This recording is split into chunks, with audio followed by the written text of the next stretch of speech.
Shalom, puji Tuhan. Hari ini saya ingin bagikan saudaraku satu kebenaran firman Tuhan yang saya beri judul, Ibu mengapa engkau menangis? Kenapa saya kasih judul ini saudaraku?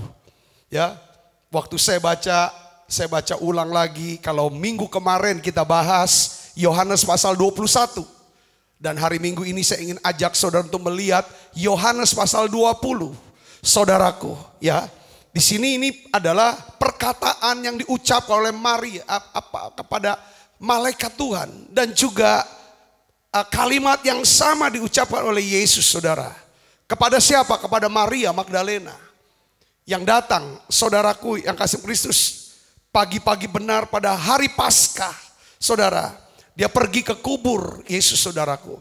Nah, ini adalah satu percakapan antara malaikat dengan Maria di depan kubur Yesus. Saya ingin ajak ibu bapak melihat di dalam ayat yang ke-13. Kita baca sama-sama. 1, 2, 3. Kata malaikat-malaikat itu kepadanya. Baca. Ibu, mengapa engkau menangis? Jawab Maria kepada mereka. Tuhanku telah diambil orang. Dan aku tidak tahu di mana ia diletakkan. Sesudah berkata demikian, ia menoleh ke belakang dan melihat Yesus berdiri di situ. Tetapi ia tidak tahu bahwa itu adalah Yesus. Kata Yesus kepadanya, Ibu, mengapa engkau menangis? Siapa yang kau cari? Maria menyangka orang itu adalah penunggu taman.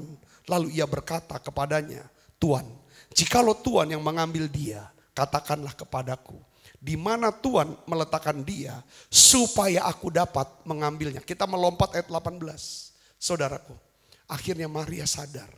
Maria mengetahui bahwa itu adalah Yesus, saudaraku. Setelah Yesus memanggil Maria, saudaraku, ayat 18 ini katakan, Maria Magdalena pergi dan berkata kepada murid-murid, aku telah melihat Tuhan. Dan juga bahwa dia yang mengatakan hal-hal itu kepadanya. Saudaraku yang sekristus, peristiwa kematian biasanya kesedihan, kehilangan dirasakan oleh orang-orang yang ditinggalkan. Ya, ada perasaan sedih, ada perasaan kehilangan saat kita ditinggal oleh orang-orang yang kita kasih. Orang-orang yang dekat dengan kita. Hal ini juga yang dialami oleh Maria Magdalena. Ketika Yesus mati disalib, saudara. Ketika Yesus dikuburkan. Ya saudaraku. Maria Magdalena adalah salah seorang yang mengikuti perjalanan salib. Perjalanan sengsara Yesus dari dekat sampai tiang penyaliban. Ibu bapak saudara yang kasih Kristus. Kesedihan, kehilangannya tak terbayangkan ketika Yesus akhirnya mati. Maria Magdalena bukan cuma kehilangan seorang guru, seorang rabi, tetapi dia juga kehilangan seorang penolong, penyelamat, saudaraku, yang telah membebaskan dia dari dosa, dari kekelaman masa lalunya. Saudaraku yang sekristus, Yesus bisa menerima Maria Magdalena, saudaraku, ya kan, dengan kasih, dengan belas kasihan. Dia diterima ketika orang semua menolak, masyarakat menolak Maria, tapi Yesus dengan kasih, tidak menuding, tidak ngatai, tidak caci maki, tidak menghukum. Saudara, tapi menerima apa adanya. Maria dibebaskan, saudara, kuasa gelap. Ibu bapak saudara yang kasih Kristus, itulah yang menyebabkan Maria mengalami pertobatan yang radikal. Setia mengikuti Yesus, sementara 12 murid yang terus bersama-sama dengan Yesus, semuanya pergi meninggalkan dia. Maria, beberapa ibu-ibu Yesus, Maria juga namanya, Maria, bersama dengan Yohanes, saudara, bisa mendampingi. Saudara tahu, ketika Maria, ya kan, betapa terguncangnya hati Maria. ketika sang penyelamat ini, sang penolong ini, satu-satunya yang telah menjamah hidup dia, mati dan tidak ada lagi. Selama inilah pegangannya Maria. Yesus ini pegangannya. Ia datang pagi-pagi saudara, pergi ke kubur Yesus. Dia ingin berada dekat Yesus karena belum mampu menerima kepergiannya. Tidak apalah sudah, tapi aku bisa dekat dengan jasadnya. Namun saudara tahu, ia menemukan kubur yang kosong. Ketika dia lihat kubur itu kosong, hal itu membuat Maria semakin berduka. Karena dia tidak dapat lagi melihat, bahkan hanya jasad Yesus. Lalu ia terus menangis. Menangis. Kehilangan selalu membuat kita menangis. Kehilangan selalu membuat kita menangis. Kehilangan siapapun yang kita kasihi. Kehilangan apapun yang kita kasihi. Kehilangan apapun yang berarti buat hidup kita. Ada tiba-tiba lenyap. Tidak meninggalkan bekas, jejak. Cuma kenangan atau ingatan saja. Dan kehilangan ini saudara sering datang secara tiba-tiba. Seperti sebuah tiupan angin yang memadamkan nyala api lilin. Betapa cepatnya terjadi. Nggak disangka. Kemarin masih sehat. Kemarin masih ngobrol. Tapi kok pagi ini atau malam ini dia sudah tidak ada. Saudaraku yang Kristus. Namun begitu dalam rasa duka yang digores dalam hati. Saudara, dari kisah ini apa yang ingin disampaikan oleh Rasul Yohanes? Maria Magdalena adalah kita. Kita semua. Kita sering terpaku pada kematian yang tiba-tiba merenggut hidup orang-orang yang dekat. Orang-orang yang kita kasihi. Kematian mengguncangkan diri kita. Seperti halnya kematian Yesus mengguncang hidup Maria. Mengapa? Karena kita melihat kematian itu akhir. Hilang, selesai, putus. Ada sesuatu yang diambil dari kita. Ada sesuatu yang dirampas dari kita. Lenyap seketika. Dan ketika kita menyadari, kita seperti kayak lumpuh. Tidak mampu bergerak. Tidak mampu berbuat apa-apa. Tidak bisa mengubah apapun. Kita cuma bisa menangis, berduka. Tetapi bukankah kita percaya bahwa kematian itu tidak melenyapkan kehidupan, melainkan mengubahnya.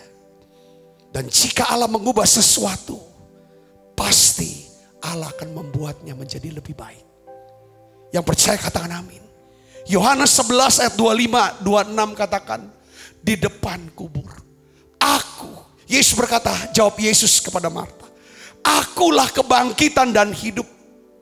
Barang siapa percaya kepadaku, ia akan hidup walaupun ia sudah mati. Dan setiap orang yang hidup, yang percaya kepadaku, tidak akan mati selama-lamanya. Percayakah engkau akan hal ini? Saudaraku yang Kristus, malaikat bertanya sama Maria, ibu, mengapa engkau menangis? Yesus menanyakan hal yang sama. Bahkan Yesus bertanya lebih lanjut, siapa yang kau cari? Saudaraku yang Kristus, Maria tidak bisa mengenali Yesus karena Maria terpaku pada rasa kehilangan, rasa kesedihan.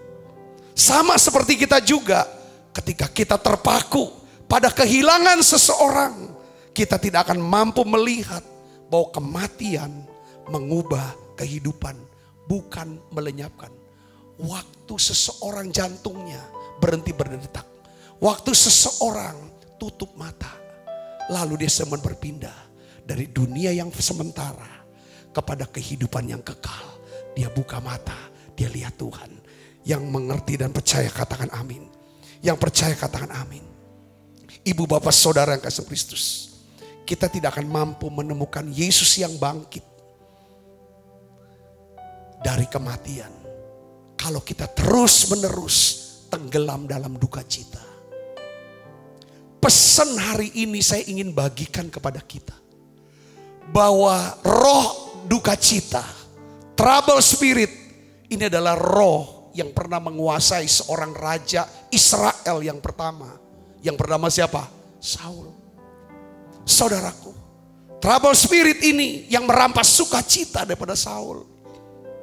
Dan berkali-kali di perjanjian lama Tuhan tekankan tentang kalau seseorang tidak mau bersukacita, mengambil keputusan untuk menerima roh sukacita dari Allah, maka roh duka cita ini akan merampas.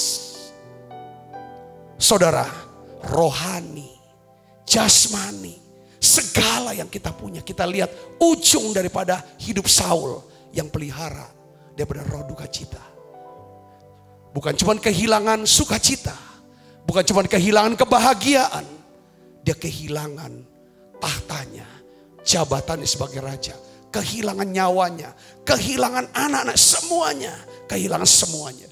Saudaraku Yesus, hari ini mungkin saudara berkata bahwa Pak Pendeta, Pak Sabta, aku sedih sedang ditinggal oleh orang yang kukasih. Saya turut berduka. Pak Sabta, aku sedih karena aku dapat vonis dokter bahwa aku kena penyakit. Aku sedih. Aku dengar kabar aku kena PHK. Aku kehilangan. Dan lain sebagainya. Saya ingin beritahu, saudara, kita semua bisa sedih.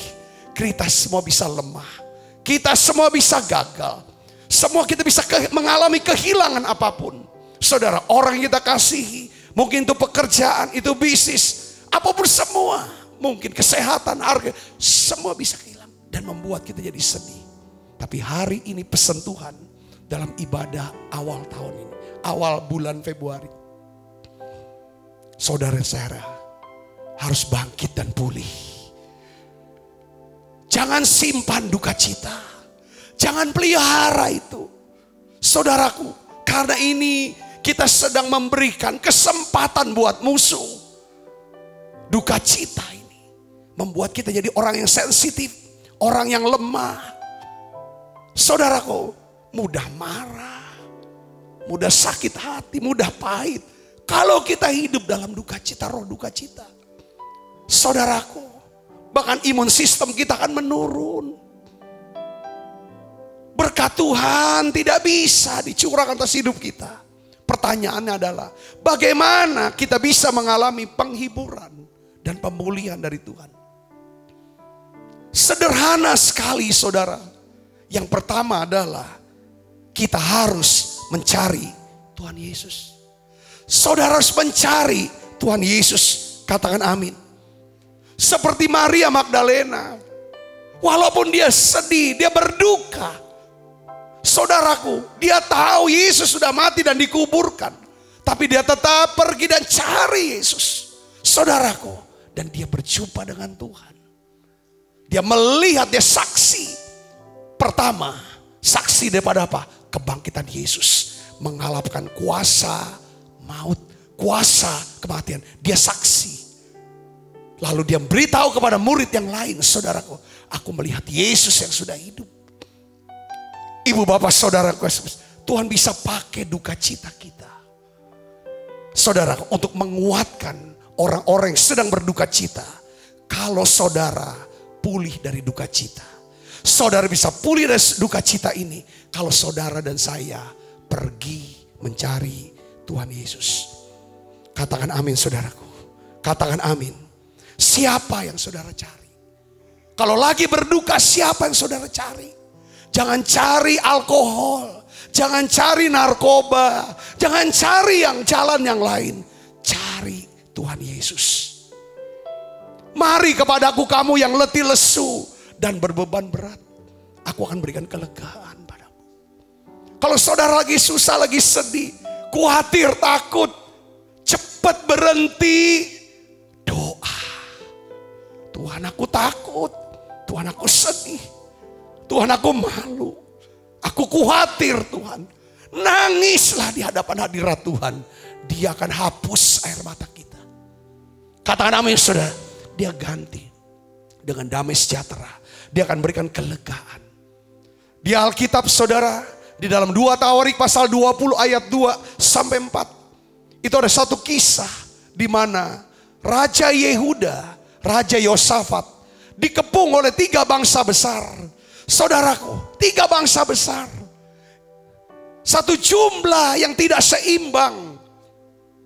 Tidak ada lagi saudara jalan keluar.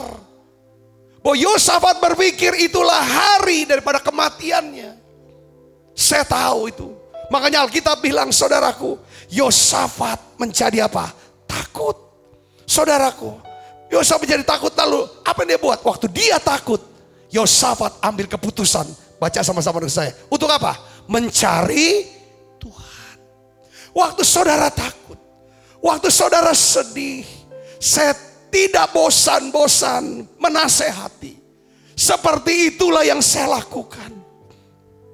Cari Tuhan. Cari Tuhan.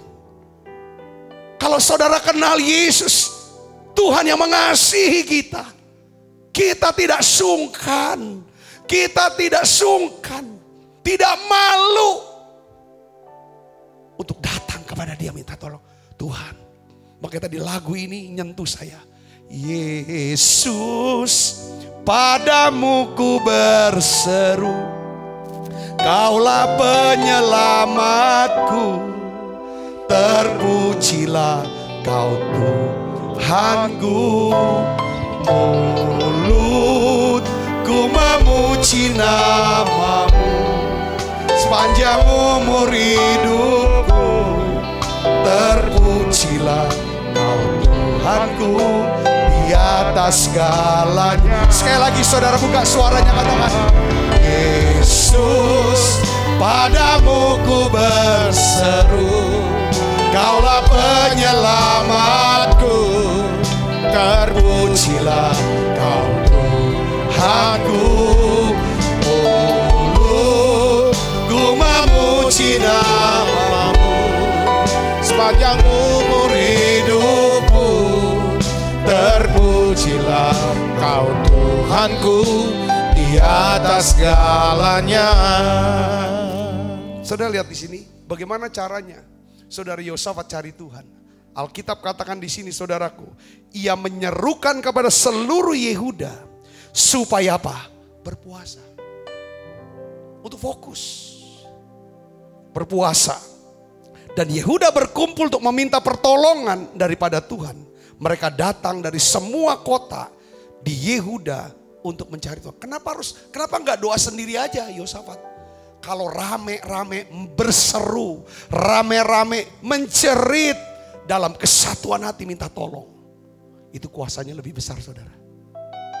Katakan amin saudaraku. Ini penting. Sekeluarga seru, perbanyak orang berseru. Ketika saudara sedih, jangan malu, jangan nutup diri. Katakan amin. Apakah Tuhan diam? Tidak. Ingat kita punya Allah namanya Yesus, adalah Allah yang mengasihi kita. Kalau Dia sudah berikan nyawanya buat setiap kita, supaya setiap kita yang percaya tidak binasa, melainkan beroleh hidup yang kekal. Selama kita hidup di dunia, yang sudah menerima keselamatan, Dia juga mau tolong kita. Nyawa Dia beri, apalagi yang lain buat kita. Katakan amin. Tuhan beri jawab Yosua lewat seorang nabi, seorang hamba Tuhan. Makanya Yosua bilang, percaya sama Tuhan, maka kamu akan teguh, kuat. Percaya pada hamba-hambanya, pada nabi-nabinya, kamu akan sukses. Lalu saudaraku, Tuhan bicara sama nabinya, jangan takut, aku yang berperang gantikan kamu. Kamu diam saja. Sekarang kamu cukup untuk tiup sangkakala, naikkan nyanyian, sebab Tuhan baik. Bahwasanya untuk selama-lamanya kasih. Kamu jadi teriak seperti itu. Nanti aku akan berperang. Dan betul saudara, ketika Yosua siapkan pasukan pemuji penyembah, saudara, dia bangun atmosfer damai sejahtera, bukan atmosfer duka cita. Selama saudara masih berduka cita, Selama saudara masih sedih terus, Tuhan tidak bisa tolong saudara. Tuhan tidak bisa buat apa-apa. Tuhan hanya bisa bekerja pada waktu saudara bisa bangun atmosfer damai sejahtera, atmosfer sukacita, dan bergembiralah karena Tuhan. Maka Ia akan memberikan apa yang diinginkan oleh hatimu. Mazmur 37. Katakan amin saudaraku. Sukacita dulu. Bagaimana saya bisa bersukacita Tuhan? Pak, saya lagi berduka cita ini. Yes, saya setuju. Berduka cita, harus berduka cita. Selesai sudah pemakaman, saudara harus ambil keputusan. Saudara harus cepat jadi orang yang cepat bangkit dan pulih kembali. Daud ketika dia tahu anaknya sedang sakit, saudaraku, dia doa puasa, dia terus mengerang, dia tidak makan, dia tidak mau mandi dan lain sebagainya. Dia pakai baju berkabung. Tiba-tiba saudara, anaknya meninggal dunia. Dapat kabar anaknya meninggal. Apa yang dia buat? Langsung dia mandi, langsung dia makan. Dia mau bangkit kembali. Akhirnya apa? Dia sudah lakukan apa yang dia bisa lakukan. Saudara, ketika dia tidak lagi bisa lakukan apapun, dan itu menjadi ketetapan Tuhan, dia hormati Tuhan. Dia lanjutkan hidupnya. Supaya Tuhan bisa bekerja di hidup dia, dia harus bisa punya roh apa? Sukacita. Katakan amin saudaraku. Katakan amin. Kita harus menjadi orang Kristen yang mudah bangkit, mudah pulih. Caranya, jangan disimpan yang namanya kesedihan, duka cita. Yang ngerti katakan amin saudara. Baru, selama kita terus berduka, kita tidak akan pernah bisa lihat Tuhan. Gak pernah bisa lihat Tuhan. Gak bisa mengerti ini Tuhan. Kita tidak bisa mengakui ini dari Tuhan. Gak bisa menghargai ini Tuhan. Kalau kita terus berduka cita, sulit untuk kita bersyukur. Seperti Maria yang berduka. Saudara, dia tidak bisa kenali Yesus. Katakan amin saudara. Sampai dia dengar suara Tuhan. Maria. Dia panggil Maria. Sampai saudara bisa dengar suara Tuhan. Sampai saudara dengar firman Tuhan pagi ini. Saat ini. Menyebut panggil nama saudara. Sabta. Maria. Marta. Yohanes. Tresia. Siapapun nama saudara. Ketika kita dengar suara Tuhan. Sukacita itu ada. Makanya kalau aku berjumpa dengan perkataanmu, firmanmu, maka aku mendapatkan apa? Kegirangan. Katakan amin saudara. Yang pertama, saudara cari Tuhan. Saudara mau cari Tuhan. Kalau saudara udah cari Tuhan, saudara harus bangun kesadaran bahwa Tuhan hadir. Tuhan menyertai saudara. Ada 3 hal yang perlu saudara ingat. Ketika saudara diserang dengan roh duka cita, kesedihan. Yang pertama, saudara harus tahu bahwa Tuhan memperhatikan saudara. Tuhan memperhatikan kita. Perhatian sama kita. Mazmur 56 ayat 9. Katakan begini saudaraku. Sengsaraku, engkaulah yang menghitung-hitung. Air mataku kau taruh di kirbatmu. Bukankah semuanya telah kau daftarkan? Saudara di sini. Sampai air mata. Saudara, sengsaraku. Berapa lama saudara ngalami kesengsaraan? Masalah apa saja Tuhan hitung catat. Kalau pemazmur katakan gitu. Tapi Yesus bilang, rambut rontok, jatuh. Tuhan tuh tahu. Artinya dia perhatian sama kita. Kalau dia memperhatikan kita bukan untuk nyari-nyari kesalahan kita. Mau cari apa yang jadi aib kita, kekurangan kita. Enggak. Seperti kita, kalau kita perhatikan anak kita yang masih kecil. Cucu kita yang masih kecil. Yang baru mau mulai berjalan. Kita lihat, perhatikan dia. Bukan untuk kita cari kesalahan dia. Kapan dia jatuh. Bukan. Justru kita jaga jangan sampai dia jatuh. Katakan amin, kalau dia jatuh kita angkat. Itu Tuhan kita. Katakan amin saudaraku. Seringkali pada waktu kita gagal. Waktu kita gagal, kita jatuh. Kita sedih, kita malu untuk dekat sama Tuhan. Kita sudah jauh dari Tuhan, kita mau balik. Gimana? Kita sudah buat salah, kita mau minta diampuni, kayaknya gak yakin. Perhatikan, saudara tahu ini, Tuhan memperhatikan kita. Karena Dia mengasihi kita. Yang kedua, Tuhan peduli sama kita. Dia peduli. Katakan Tuhan itu peduli. 1, 2, 3. Tuhan itu peduli. Ibrani 4 ayat 15 katakan begini. Sebab imam besar yang kita punya bukanlah imam besar yang tidak dapat turut merasakan kelemahan-kelemahan kita. Artinya imam besar kita Yesus. Waktu saudara nangis, waktu saudara takut, waktu kita khawatir, waktu kita sedih, Dia bisa turut rasakan itu. Karena Dia pernah ngalami. Katakan amin saudaraku. Artinya apa? Dia peduli sama kita. Yang ketiga, Dia bukan cuma peduli sama kita, tapi Dia adalah Tuhan yang bersedia untuk nolong kita. Yang percaya katakan amin. Ayat selanjutnya ayat 16 katakan apa saudara? Sebab itu. Kalau saudara pernah ngalami sakit dan Tuhan sembuhkan saudara. Saya pernah mengalami kesusahan, Tuhan sudah pulihkan saudara. Lalu lihat orang sakit, sakitnya sama dengan saudara. Saudara bisa rasakan, aku pernah ngalami itu. Katakan amin saudara. Yesus alami. Dia bukan cuma peduli saudara, tapi Dia juga bersedia untuk tolong kita. Ibrani 4 ayat 16 katakan begini saudara. Sebab itu marilah kita dengan penuh keberanian menghampiri tata kasih karunia. Supaya kita menerima rahmat, menemukan kasih karunia untuk mendapatkan pertolongan kita pada waktunya. Tuhan bukan cuma perhatian, bukan cuma peduli, tapi Dia mau menolong saya. Katakan Dia mau menolong saya. Dia mau menyembuhkan saya. Dia mau memulihkan saya. Dia mau memberkati saya. Katakan amin saudara. Perkatakan itu. Minggu yang lalu, dalam minggu ini kita belajar the power of meditation. Saudaraku. Nah inilah arti pada sungguh hatinya melekat kepadaku, aku akan luputkan, aku akan bentengi. Sebab Ia mengenal namaku. Kalau Dia berseru padaku, aku akan jawab. Aku akan sertai dia dalam kesesakan. Ini Mazmur 91 ayat 14 sampai 15 ini saudaraku. Bisa terjadi orang yang melekat hati yang betul adalah orang yang suka merenung firman. Meditasi. Meditasi itu bukan ngosongin pikiran. Itu meditasi daripada agama lain. Tetapi meditasi yang Alkitabiah adalah saudara memperkatakan firman sampai otaknya, pikirannya masuk dengan firman.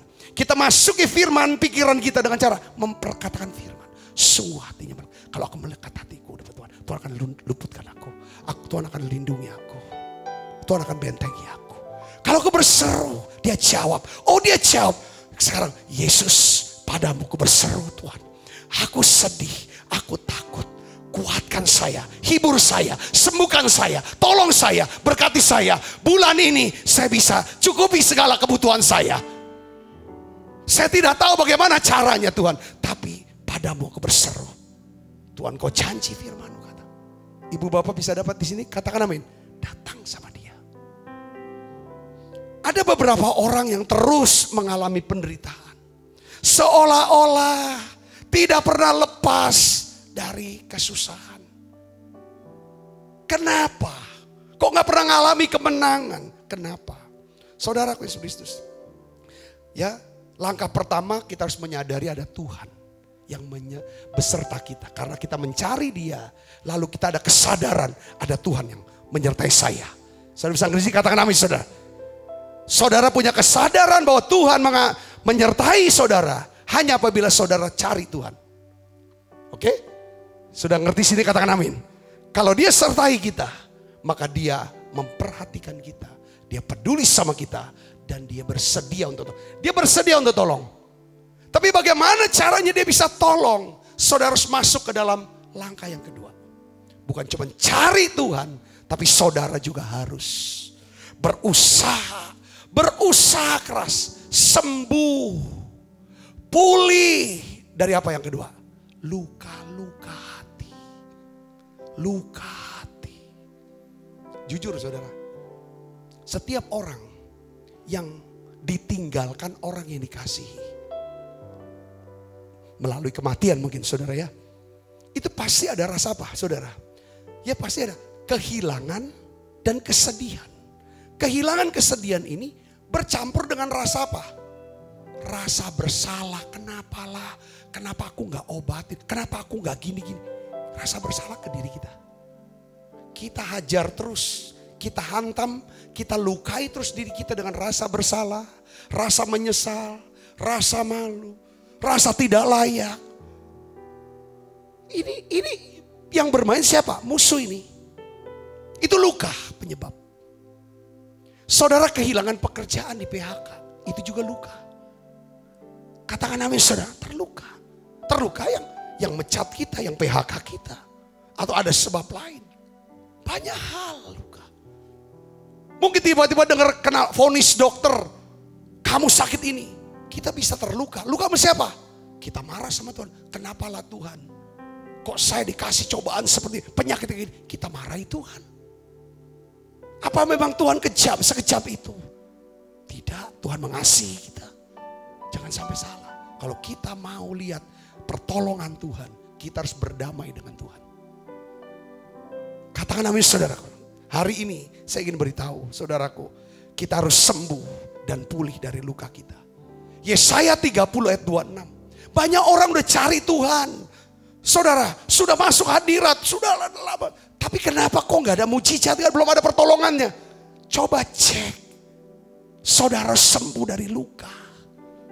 Kenapa harus sembuh dari luka? Ini kita jawab. Tuhan akan jawab lewat ini. Yesaya 30 ayat 26. Kita baca sama-sama. 1, 2, 3. Maka terang bulan purnama akan seperti apa? Terang matahari. Dan terang matahari terik akan 7 kali ganda. Yaitu seperti terangnya 7 hari. Pada waktu apa kapan? Tuhan membalut luka umatnya dan menyembuhkan bekas pukulan. Kalau dalam bahasa sehari-hari gini. Bahasa sehari orang dunia gini. Nasibmu akan terang. Batu yang kau pegang bisa jadi emas. Kalau hatimu sembuh dari luka. Luka batinmu, luka hatimu itu sembuh. Maka apa yang kamu sentuh itu jadi. Ini artinya. Katakan saudara, terang. Bahasa sehari-hari. Tuhan sanggup menyembuhkan dan memulihkan luka-luka hati kita. Kadang-kadang kita luka dengan citra diri kita. Saudaraku, ya, kita bisa terluka. Ya, saudara, terluka karena apa? Citra diri kita. Dari sejak masa dari kandungan, kita tidak kehendaki untuk lahir kok. Tapi tiba-tiba ketika kita jadi janin atau bayi dalam kandungan, mama kita mungkin, papa kita mungkin tidak menghendaki kita lahir. Di situ sudah dari luka. Kita belum tahu tapi udah luka. Waktu kita masih kecil, di rumah orang tua kita, oleh saudara kita dibedakan, diperlakukan kasar, keras, kejam. Ada KDRT, kita lihat mama gebuk papa, papa gebuk mama, main gebuk-gebukan. Itu luka. Cerit-cerit, teriak-teriak. Itu kita sebagai anak luka. Kita tumbuh jadi pribadi yang terluka. Kita masuk sekolah, guru membuli kita. Ada body shaming dari teman-teman mungkin. Saudara, body shaming tahu ya saudara? Dia bilang, kau nih, ya kan, botak kau, gitu kan, itu body shaming. Wah gigi kau nih kok udah kate giginya, masih bayi apa gitu. Orang Palembang bilang, kok ini bontet nian. Kata-kata body shaming dikatain badan kita. Wah kok kecil nian kau nih. Segala macam, itu ngelukai kita. Sehingga citra diri kita mengidentifikasikan diri kita sesuai dengan omongan orang. Itu luka. Ini harus sembuh. Sehingga udah aku gak mau lah, aku malu lah. Badan aku gini, aku gak seperti ini. Saudara, Tuhan gak bisa berkati orang-orang yang belum sembuh lukanya. Saudara bisa ngerti sini? Teman-teman, guru bisa melukai. Waktu kita berkeluarga, masa berkeluarga, sama pasangan, sama mertua, itu luka bisa masuk. Saudara, pada masa tua, kayak kita lihat mantu, lihat anak-anak, kok seperti dibiarkan. Ibu bapak, orang terluka cenderung akan melukai orang lain. Sehingga dampaknya timbul yang namanya apa saudara? Kemarahan, pertikaian, perpecahan. Padahal kita tahu Tuhan memerintahkan berkat dan kehidupan di mana ada apa? Kerukunan dan kesatuan. Saya mau kasih tahu saudara, orang tua yang terluka cenderung akan melukai anak-anaknya dengan memperlakukan anak-anaknya dengan apa? Keras, kasar, kejam. Anak-anak yang terluka cenderung melukai orang tuanya dengan cara apa? Dia berontak. Dia buat sesuatu yang bisa melukai orang tuanya. Saya dapat kesaksian waktu kita ikut seminar saudara. Seorang pendeta dari Singapura, saudaraku.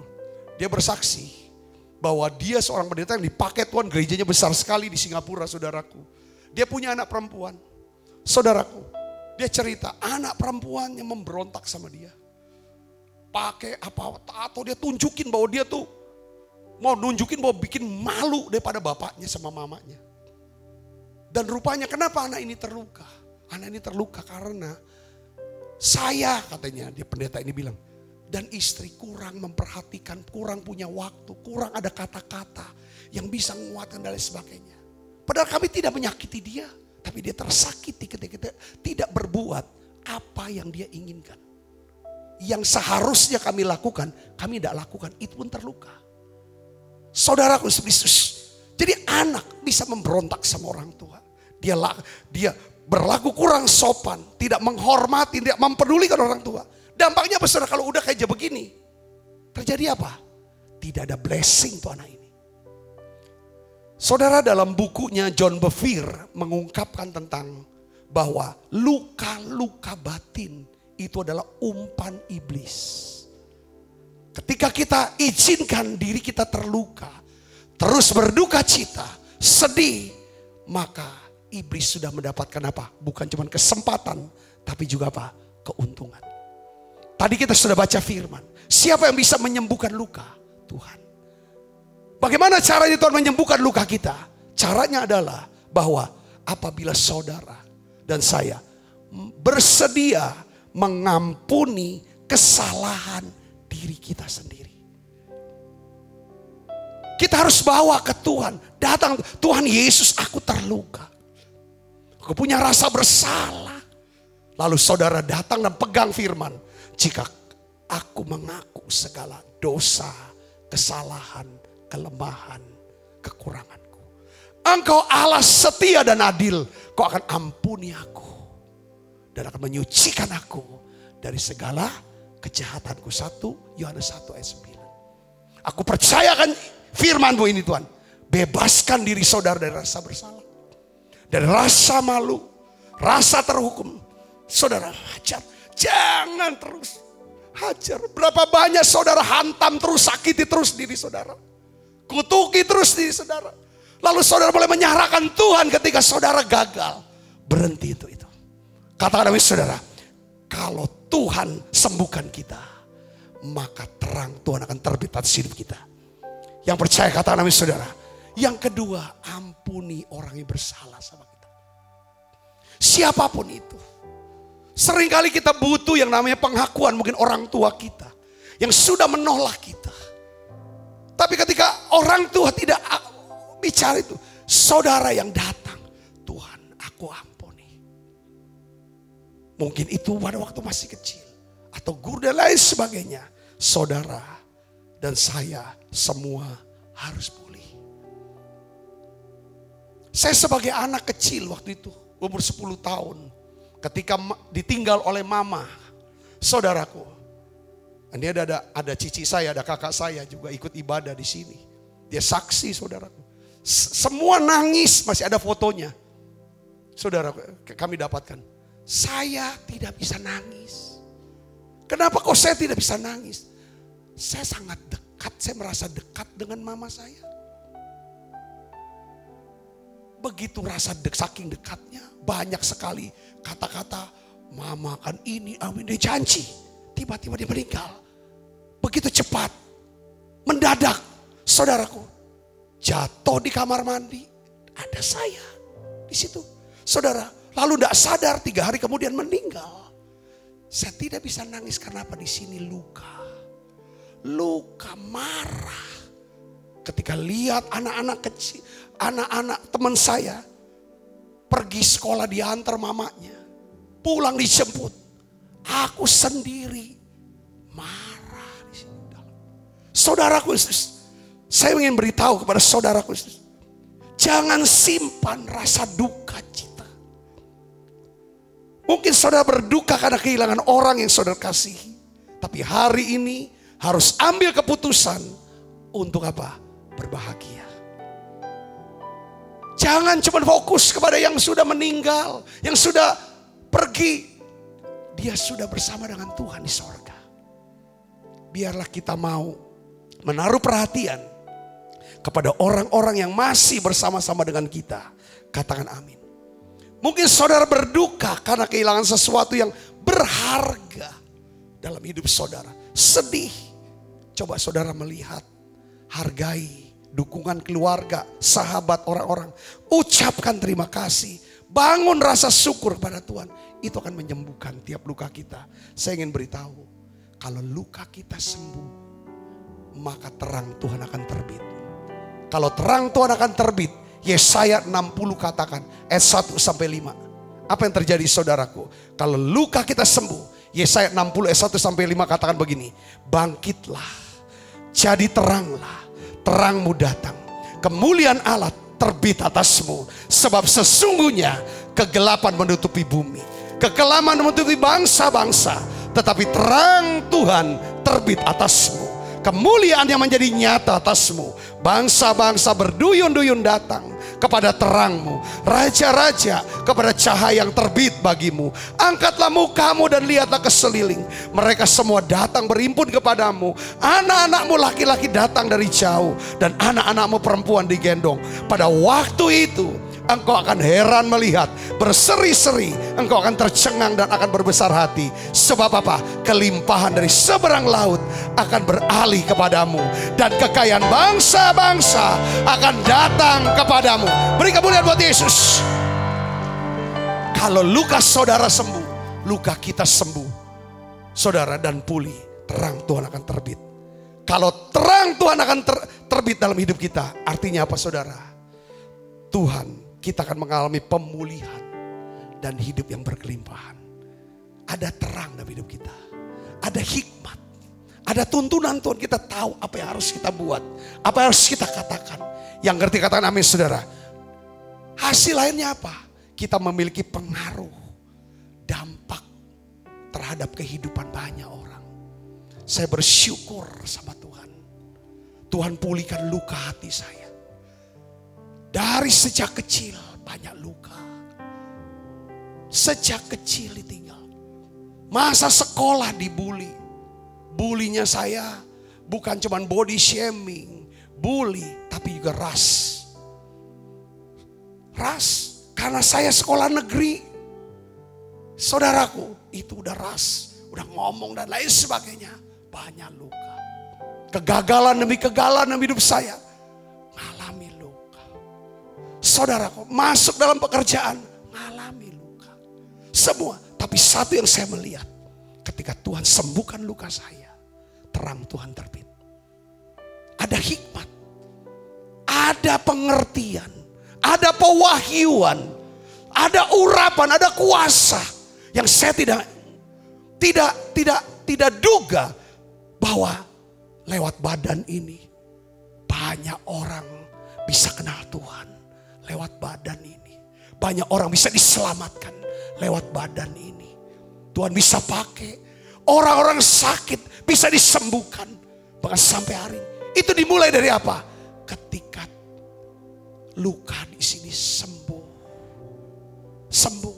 Luka akan terus, tidak akan pernah bisa henti. Karena iblis terus berusaha untuk luka. Ketika kita izinkan luka tidak pernah sembuh, pada saat itulah iblis punya kesempatan dan sarang. Tapi ketika kita mau cepat bangkit dan pulih, justru saudara, itu menjadi apa? Senjata untuk taklukkan iblis. Saudara lihat, hubungan makin luas. Kau lihat anak-anakmu, angkat kepalamu katanya. Lihat anak-anakmu, laki-laki datang. Saya sekarang, anak-anak rohani saya bukan cuma di Palembang. Ada di Yogyakarta, ada di Sarawak, ada di Kuching, ada di Belanda, ada di Amerika, Australia. Semua. Kenapa? Ketika Tuhan sembuhkan luka, pulihkan luka di sini. Katakan amin saudara. Bahkan kekayaan dari seberang laut itu bisa datang ke Palembang. Katakan amin saudara. Kita bisa beri makan siang buat orang Palembang. Kita bisa bangun kelola kebun saudara. Kita bisa kelola pelayanan. Itu karena apa? Kekayaan dari seberang laut. Nggak tahu lautnya laut Sunda kah, laut Jawa kah, lautan Pasifika, semuanya datang. Coba beri kemuliaan buat Yesus. Ketika saudara sedih, jangan simpan kesedihan saudara. Harus cepat bangkit. Paulus masuk kota Filipi, dilempari segala macam. Satu kota, Lisda, saudara. Ya, Listra, satu kota, saya lupa itu kota apa. Dihajar, dilemparin batu. Semua orang kota itu sangka Paulus sudah mati. Lalu para pengikutnya kelilingi dia. Orang yang sudah lempar batu sangka mati, tinggalin Paulus. Ternyata Paulus masih hidup. Dia bangun, dia kipas-kipas bersih-bersihin, lap-lap lagi saudara. Lalu diobat-obatin, masuk lagi ke kota itu. Injilin dan banyak orang bertobat. Ini yang Tuhan mau. Kita bisa terluka, tapi kita harus ambil keputusan cepat sembuh.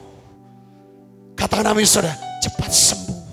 Saudara mau cepat sembuh, datang ke Tuhan. Kalau saudara sembuh, terang Tuhan terbit. Ketika terang Tuhan terbit, saudara bukan cuma diberkati oleh Tuhan, tapi saudara bisa jadi berkat buat banyak orang. Nama Tuhan dipermuliakan. Beri tangan yang meriah buat Yesus.